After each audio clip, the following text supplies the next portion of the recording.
Hi, I'm Alex Archbold, and I've been buying and selling antiques since I was 9 years old. From basements to scrapyards, I'll look just about anywhere I can to find lost antiques and collectibles. And sometimes I'll go big and buy everything. With my wife and kids, we run an antique shop in Edmonton, Alberta, Canada, filled with some of the most unique items we can find. I never know what's going to happen or who I'm going to meet. This is our life, this is our adventure, and this is Curiosity Inc. From home, honey.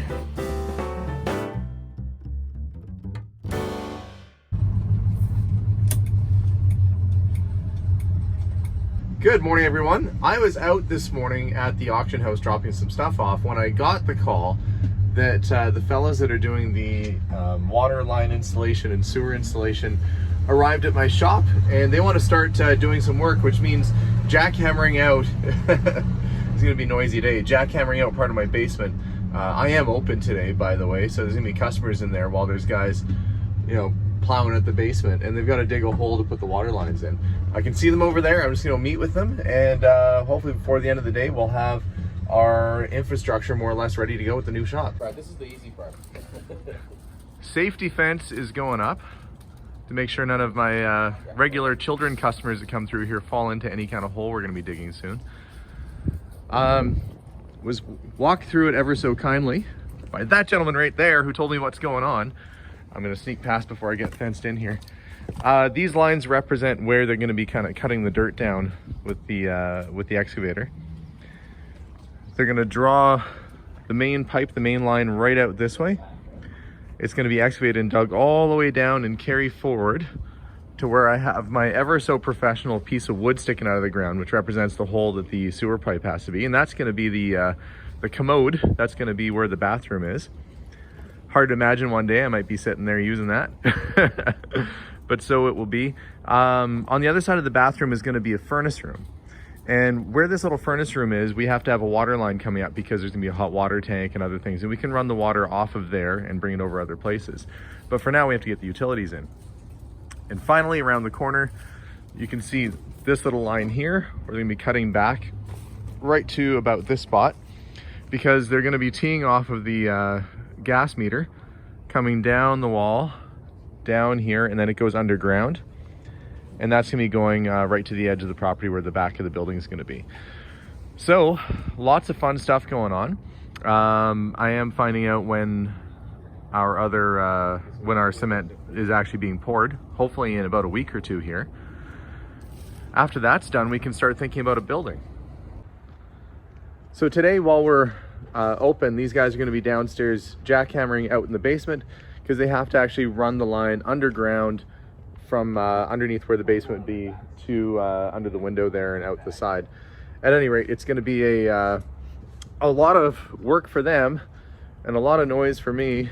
But even if we do scare off some customers today, I have a lot of work to do because we still are getting ready for a big auction sale, and I've got to take the last of my stuff in. So throughout the day today, I'm just going to be walking around and finding a final 50 items to take into auction.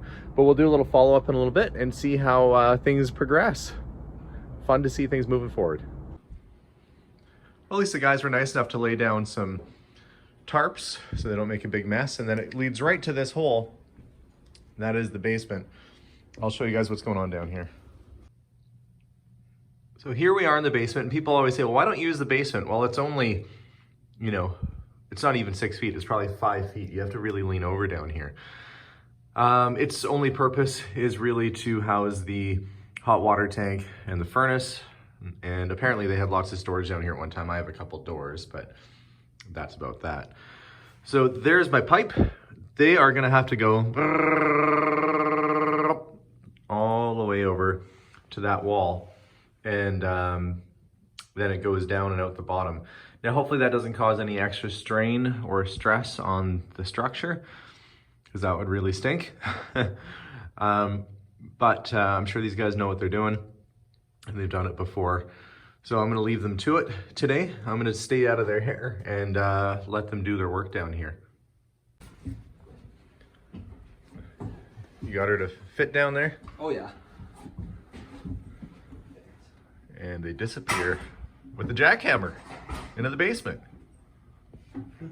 Because I don't want anybody falling down the hole and the guys have to do work in construction, I've decided to caution tape off that little area so customers cannot go to the back of the store today. That's all right. We still will be open in the front and there's lots to see up here. Plus, if they saw something they wanted the other day, I can always wiggle my way back there and go get it. I just want them to be safe and want the workers not to be troubled too much when they're trying to do their work down there. I've got 30 minutes before we open and things are starting to take shape downstairs. So I'm gonna start getting some stuff moved around in here before they start jackhammering. It's hard to believe with how full the front of the store is, and the back of the store, frankly, that I was able to take nearly 300 items to auction already. What I have to do while the guys are working downstairs is go through some of these cases and maybe thin out a few of the toys, maybe bring out, you know, a couple cameras. I've got some of those. We need basically another 50 or so more items to put through the sale before we can say we've got it pretty well where we need it to be. So this morning, I'm just basically wandering around and trying to find little items that I think will make a good fit for the auction sale. Maybe I'll put some of these old dinky toys through. I'm gonna have to start making my list and getting them set aside. Now just to move, holy cow. I'm guessing that's the jackhammer.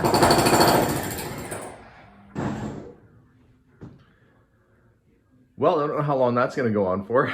At least I'm not open just yet. But I have a feeling it's going to be a noisy day. What do you expect? There's something going on down there. We've got a hole down, and it's in a nice little rectangle. You find buried treasure, let me know. Sounds good. I have descended my basement steps to see what the guys have been doing down here. I'm gonna come around the corner. And there's the jackhammer. They have excavated this big hole, and that's where they're gonna run the new pipe. So on the other side of that wall, they have to dig it out to the same sort of depth. Kind of curious to know if they found anything in here. There's, you know, you never know. This was buried over 70 years ago, whatever is down here, so it could be something cool. But what we did discover was that my original cast, you can kind of see it down there. See how there's water? That's because there's a hole in my cast pipe. Now, I'm gonna come around to the other side to show you. This whole time, I've had a cracked pipe right there. That's my my water drain, my sewer pipe. Now they said because there was so much stuff packed around it, it didn't actually cause any damage. It didn't leak out that bad. But it's a really good thing that I got this done because I had no idea that was leaking and probably creating some havoc. But what happens is over the years, buildings settle and raise and lower with the frost rising, and it can put extra strain on it, and that piece just, it broke. So luckily that's gonna be fixed. In the meantime, we've got all this debris here that they've been hauling up in buckets, and I can hear the guys upstairs working outdoors, so let's go see what's happening outside. Looks like they've started digging.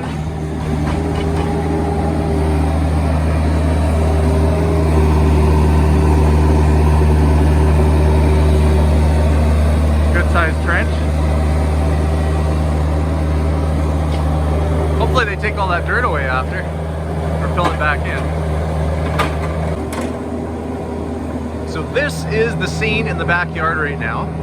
He's excavating a trench down, and I'm kind of curious to know if he's dug anything up, because we've had all sorts of artifacts, including a gold coin, come out of this yard. And I am really interested to see if he comes across maybe the stash of the old garbage dump or anything like that. I'll ask the guys maybe after he shuts it down if they find anything neat, but yeah, you can see they've had to go down probably about 6 feet or so to get to that same depth where the basement is.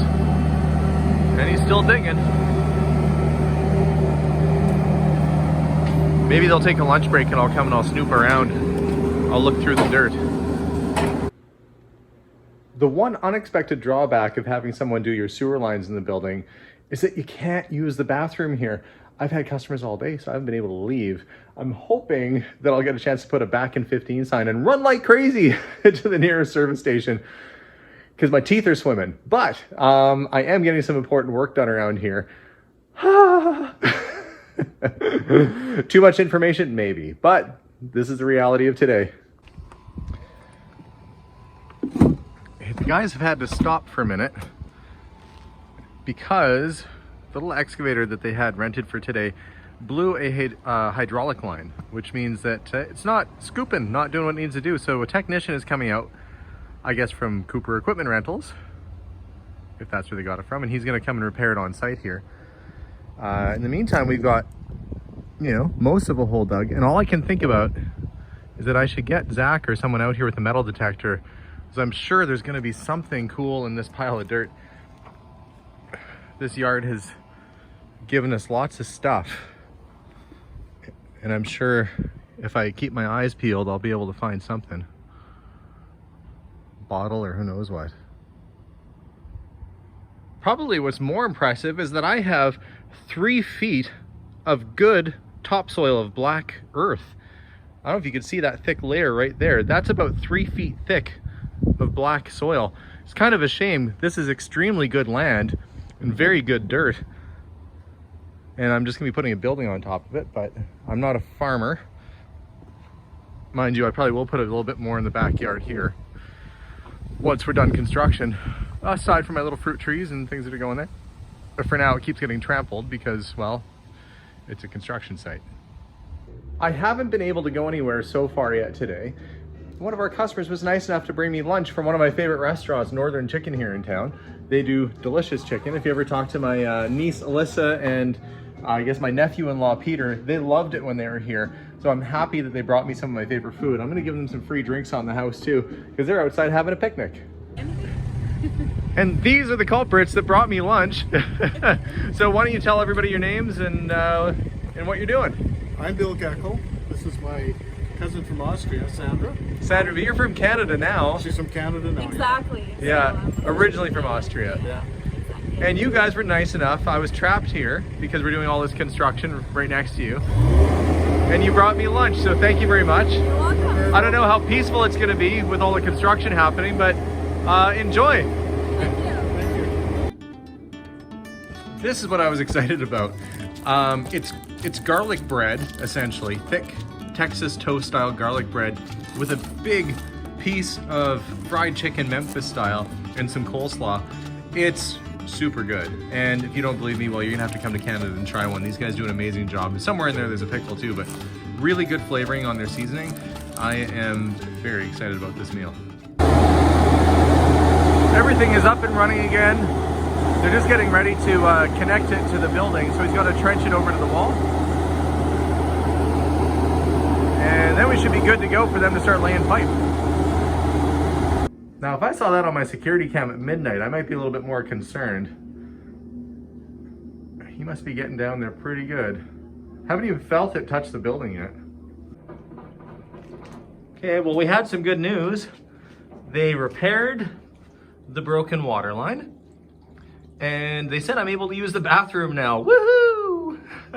But they've got all the broken cast iron taken out. You can see the clump of it sitting there, and they've actually gone back to the main line a fair bit too, so that ought to last me quite a few years. Glad it's all repaired now. In the meantime, I've been working pretty much non-stop getting my final list put together for the auction. I've got my car loaded up, and when I get to the auction house later today, I'll show you everything that I took down. It's quite a variety, and actually as I walk around, I'm impressed with the stuff that's there. And I'm not just saying that because it came from my shop. It's gonna be a good sale, and I think there's just a little bit of everything for everybody.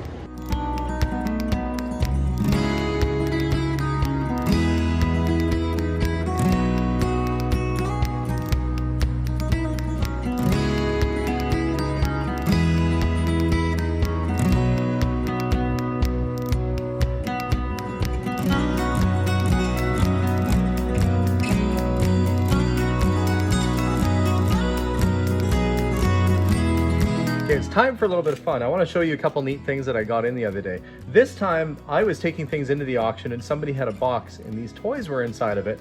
And I figured, well, if they weren't cheap enough, I'd buy them, and I'll show you why. These toys all date to 1940s, 1950s kind of era. That's a Met toy. Key wound, little bus, clockwork bus, and it looks like it has articulating wheels, so you can change whether you want it to go straight or turn. This is another little clockwork car, same thing. The front wheels actually turn, so you can make it drive in circles. So you can see it starting to spin. A lot of times a clockwork engine like this deteriorates or gets oversprung, or the spring breaks off and you're out of luck. But I think what we're gonna find, I'm gonna see if I can find a key for this guy, is if they're in as decent shape as they look on the outside, which is pretty good, we might find that the inside's good too. This is a Volkswagen. You can tell it's an early one because it's got the split rear window on the back. That would be early 1950s. Possibly even earlier than that. Look at that torpedo kind of shape. Cool piece. Made in US zone Germany. So that would tell me this would date just after World War II. So this is a very early piece. But the cable drive on the back here, let's see if I can get the end. This is how you operate the front steering wheel. So instead of a remote control car like what we're used to now, see that? The front wheels turn left and right based on you pushing in this little spring lever. So we are gonna try, after digging through my keys that I have, these are clock keys, but they are basically the same thing as a clockwork key for a toy. We're gonna wind this guy up and see if it still works.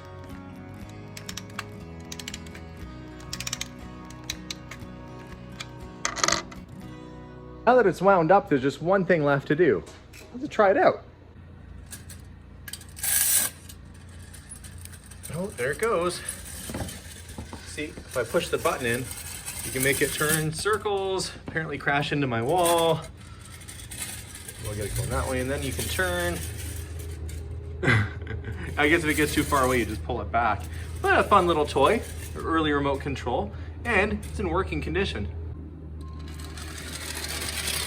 I finally have my last load of stuff brought over to the auction. And I can tell you this has been a lot of work to bring this sale together, but we have a ton of great stuff. I'm gonna give you guys a bit of a walkthrough now to show you some of the cool things that are going up for sale on September 26th. I think it should be live for bidding as early as this coming week, but it's gonna be quite a sale. It's one I would wanna come to if it wasn't my own stuff. Let me show you. This is my latest batch that I brought in. So we've got the 50 Spartan TV. I have a beautiful Hohner Ariete accordion in the box, some King George tobacco tins, camera, of course, the Santa Fe engine that I got in the Hoarder House of Treasures out in the country, Space Ranger playset. That's a really neat piece. That's from Marks in the 50s on the bottom there. It's a actual flying toy. You can fly around and pick up people. There's an autographed Chief White Elk postcard, an authentic Haida peace pipe, which we've got to find a nice spot for here. And of course, this is West Coast Indigenous. If you look at the bottom, it's signed by the artist. That's a good piece. I see they've got some furniture in, sewing machines. That is a headlamp off of a steam train, circa, turn of the last century. The reason why it looks so fresh and new is that the lady I bought it from, it was in her family for over 80 years and she had it nickel plated. So they took it apart and had it restored, but it is an original steam engine or locomotive headlamp. And you can see this got the mounting brackets, the bars on the back where it slides in. Really neat. Coffee mill. There's an original Salvador Dali woodcut right there. Divine Comedy, neat piece. Wilmot black powder double-barreled shotgun. And you don't need a license for that because it is from the 1800s and it's black powder. The only thing I can tell with it is that it's missing the hammers are not on there, but you can get that easy enough. They sell the replacement parts. A little snuff horn. And of course, some of Mary's pottery. This was a nice piece. This is a necklace that she made. It's glazed. And she put a little MB on the back instead of, probably because she did it in a different style. There's a MB that she marked on it, or her M with the underline. But it's not stamped because it was probably too thin for that. But we're including with it this ceramic decoration technique book that is signed by Mary as well. So that's going to go as a lot. The sphere, which for whatever reason she did in 2 halves and they've been put together. So there's a sphere, vase, some of her early pieces, like test pieces, like her unglazed pot. This was one I actually had kept at home because it's so beautiful. This, I have it upside down. I don't know how she intended for it to sit normally. It's a pot, as you can see, but I think it's lived most of its life sitting on the other side. It's got a little bit of wear there. I'm gonna leave it like that. But she would sit there in the living room and she would polish these with little round stones that she found in the river, and she'd sit there while other people might have been reading a book or watching TV. She'd be sitting there just rubbing and polishing and getting this just glossy and smooth. Mary, what a lovely job you did. Now, one of Mary's friends, Peggy here, she passed away at a fairly young age. This was one of her early pieces. This is from the 1960s. Founding member of the Arts and Crafts Society in Alberta. And Mary wrote on this. I remember it had a note when I got it. It said rare glaze. And this was part of Mary's personal collection. It wasn't a piece that she ever had offered for sale, but it's one that I think as an artist she probably traded for. This is Mary's hand impression. So where she took the clay and squeezed it. That's Mary's hands right there. And there's her little finger marks. And then she glazed it afterwards. And a couple other little lots where some assorted little pots, Jan Ouellette's, and the little Mary Borgstrom piece. Another couple those are test plates to test on the glaze. There's 2 of those. So she was obviously testing out different types of glazes.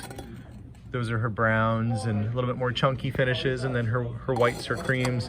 So those 3 in this little anthropomorphic looking sculpture that she did. We had a really big one. I don't know if you recall, I found it in the front porch. There was a massive version of that she'd made. Probably one of the more special pieces is this. This vase not only has the original artist sketch, but it has a picture of Mary taking it out of the kiln in her backyard where her pottery studio was. And then of course the pot itself. It's a beautiful primitive piece made in the primitive fashion. She was very much inspired by the art that the indigenous peoples did and the pottery in the way that they would have done it years ago. So very, very fun piece. And other than some pottery, and there's actually a few more Mary pieces. Oh, I should come over here. I'm being scatterbrained. I'm gonna talk to you about a couple more Mary's pieces. There is one really big bowl right there, pot, and a beautiful black primitive bowl. That is iconic Mary Borgstrom right there. That would have been done probably around 1970 or so. The black glaze, very kind of Southern American indigenous feel to it. And I'm sure that she drew some inspiration from that and from Mexican pottery of the time, but she did a lovely job. And it's just a beautiful piece with natural kiln cracks from her open fire technique. This piece does seem to have had some repairs to it, but it is intact and it's a cool piece too. Of course, both signed. We have a really cool gramophone up top next to the drum. That guy right there. I have a complete vintage Canadian postal uniform. Boy, there's just so much stuff. And we get into the stuff in the showcase here, which is where I was gonna go before. A hat. See, it says RMS Titanic on it. It's from the 1980s, but it was actually given to one of the survivors of the Titanic at a dinner. Back in the 80s, they were doing dinners for Titanic survivors. And if you attended, you would get a hat. And it is an actual sailor's hat with the RMS Titanic banding. And it's just a beautiful piece. If you're a Titanic fan, that's a really cool item. Some professional Hohner CX12 harmonicas, Goliath harmonicas, pocket knives, beautiful little lighter, airplane-inspired lighter, coal miner's lantern, autographed hockey pictures. There are concert posters, Bill Evans Trio. And this one, which used to be in my dad's office for many years, this was a family piece. My dad had that for years and years and years. I don't know where he got it from, but it's the Beatles featuring Rory Storm and the Hurricanes at the Tower Ballroom. You'd have to look it up to figure out what date that is because I don't think it's dated, but really neat piece. And then we've got, this isn't mine, but somebody brought that in. It's a cool typewriter with the wide cradle for doing ledger work. And the collie dog, which is featured in my store many, many times. I'm gonna miss it. It's life size. It's been a good companion. Beautiful. This is a punch clock, a time clock that would have been, around 1900 or so. It's English made. I had this hanging on the wall in the shop and I had to move it when we brought Zoltar up to the front. But if you wind it, it does work and it keeps perfect time. So whoever's gonna buy that, it is a good working piece. I've used it before. We've got, this is a little cream can. And you can see somebody's painted a little ship scene on it. Some of the clear coat's coming off, but it's nicely done, folk art. This is an original 50s pedal car that someone has done, you know, kind of a home amateur restoration on, but still a nice thing. And it's even got the little bell, which still works. Fun, you could actually use it, put your grandkids in it or put your kids in it and let them ride around. This was a piece that I picked up in Colorado with my sister when I went down the first time. This is a Gene Autry guitar with the automatic chord player. Now, the back of the neck had a bit of repair to it. I can't remember where, but it had a bit of repair on the neck at some point. But it's to be expected with an old piece like that. But how cool, Gene Autry, in the original cardboard case, it's meant to look like alligator skin, and it even has the chord selector on it too. Super fun. Should we keep walking? Let's keep walking. Around the corner, so these are other people who are consigning and getting ready. There's a lot more than just my stuff in the sale, but I would probably say that 75 or 80% of it's going to be our stuff. This is a Canadian Forces. That's a either a helicopter or fighter pilot helmet with all the visors. Those are all your extra visors right there. This is a neat piece. This is an 1800s campaign lantern. So it folds, it collapses. And this would have been used wartime. You put like a candle or wick in it, so when you carry it around, you get the glow through the cloth. When you set it down, the light actually protrudes through the top. Very, very early piece. Hand hammered copper. This is old. It might even be 1700s. And we look inside, there's actually a note in here, and it's a note from France, and it's dated, I think, from the late 1600s. I'm going to leave it in there. That's going to be a surprise for whoever ends up with that. But there is, I think, a 1600s French note in there. You'll have to translate it. Oh, there's another Mary Pot. There's the really big platter that we had. And I mean big. It's probably like 1.5 feet across. It's a big piece. Her friend Jano Letts, that's one of her bowls. Presentation hatchet. Millennium Falcon, because why not? The mystery clock that I picked up. I plugged it in and it was working. However, the cord looks a little frayed, so I'd probably put a new cord on it. I'm just gonna step very carefully. Oh, right over here. We've got a 1920s pressed steel fire truck, Whedon steam engine, Valesco steam engine. That's the original logbook from the SS Lexington, which was a pre-World War I or World War I era aircraft carrier. And it is now a wreck. It was sunk in 1942 and is at the bottom of the ocean, but somebody survived that wreck and brought that logbook with them, and it's all hand done in leather. There's not much in terms of log entries. It was probably classified, but really, really neat piece. Look at that. Look at the artwork. The sailor did his best to try and pay homage to it. It's got the eagle, it's got the ship on it. That's a neat piece. If you're not excited by history, well, you should be. Boxes of old comic books, porcelain English spittoon, World War II era machete, Napoleon's replica dress sword. See that? As I said, this is not your average auction. Mike Bossy, I don't know if this was a game used jersey or not, but it is a Stalin Dean jersey from Massachusetts. It is in the size that Mike Bossy would have likely worn. However, I can't guarantee that, but it is from the 1980s and it is a nice early piece. All kinds of stuff, and some fun little things like the Fisher-Price castle, some old radios, projectors. Nice little, this is kind of a cute thing. This is a medical box. It says Chicago Surgical and Electrical. I think it was actually for putting test tubes or syringes or something in it. It would probably sanitize them. But as a little decorative piece, it's just a nice little box with a frosted glass front and a latch on it. So somebody might think that's cool. My fortune teller lady. And the tin, remember this? I had a lot of people ask about that. This is a Mark's Tin Knights playset in the original tin. Going up. Mad Monster Castle in the box. The Sneezing Bear, which I just picked up with a little box of Kleenex. The Hot Wheels wheel full of Hot Wheels. Boy, a signed Jackie Stewart picture. Jackie Stewart, if you're into racing, that's a really neat piece to have. An original, I guess that'd be an advertisement for a little hit and miss engine. I guess it's a magnet bypass engine, but still. The 5-star final reporter game that we got from 1937 with all its little pieces in there. And you can see the little lot numbers that are on here. That means that they've lotted them and they're going to be going up, available for bidding online right away. The Fisher-Price set with all the little people inside. We've got vintage style rotary phones, Art Nouveau bronze statue with a nice little base there, die-cast cars, and even the Star Trek Enterprise. I don't know if it still talks or not. It's meant to talk. Might need batteries. It was working when yeah, the batteries are probably dead in it, but still pretty cool.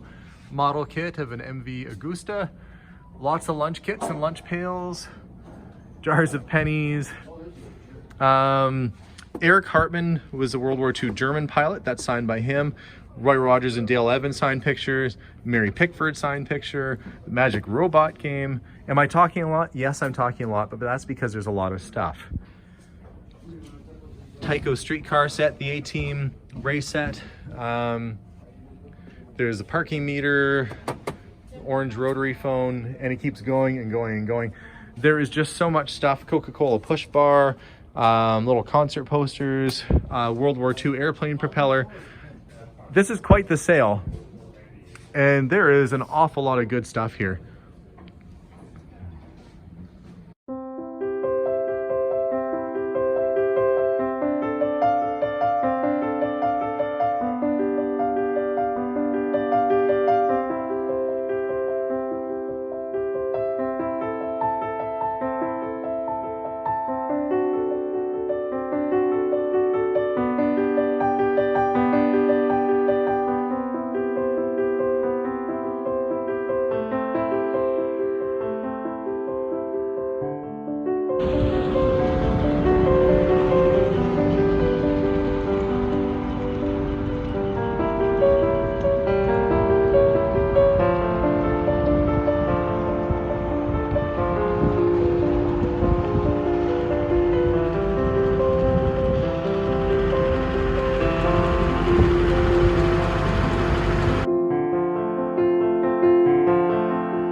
This is the piece. Dated 1953. This is a very early run for Picasso. In the book of Picasso's ceramics by Georges Remy, you will find a picture of it on page 172. And it is entitled Vase, Face in Profile. Beautiful piece. Now we're gonna get ready to do some pictures here, I think, before long. Hello. And get it up and ready for sale. So it's just an outstanding condition. Once we get it on the white background, I'll get some better pictures of it.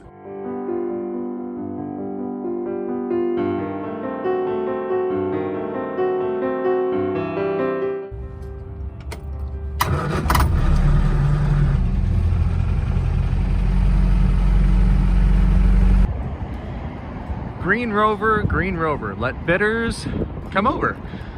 I figured it was just about time for me to put the old Land Rover up for sale. I wasn't really planning on keeping this one, and instead of taking up room on the driveway, I figured, heck, we'll bring it through the antique sale and see how it does. It actually drove over here just fine. I'm actually convinced after driving this that it's a pretty decent vehicle. It drove here fine, had lots of power. Turn those headlights off.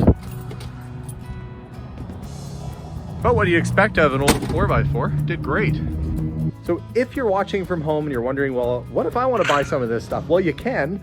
You have to go to kauctions.ca and sign up for an account. You can, this sounds like a commercial in part because it is. The reason why we're selling all this stuff off is because I'm trying to do the renovations on the building. So we're selling off a whole bunch of things, gonna get the cash together, and I'm really hoping to get the rest of the foundation poured. If you're in the United States, other parts of Canada, they'll ship pretty much anywhere. And that's why I use this auction house. They're very flexible, they're very professional, and they'll get things shipped out to you in a short amount of time. So check out the website, sign up for the event. It's gonna be a good one. And on the sale date, we're gonna do a live feed likely, and we'll watch and see how the results are, so you can follow along with us and see exactly how things are going. But thanks for watching today's episode, guys. Check out the cool stuff at Kastner Auctions, and we'll see you all soon. Bye for now.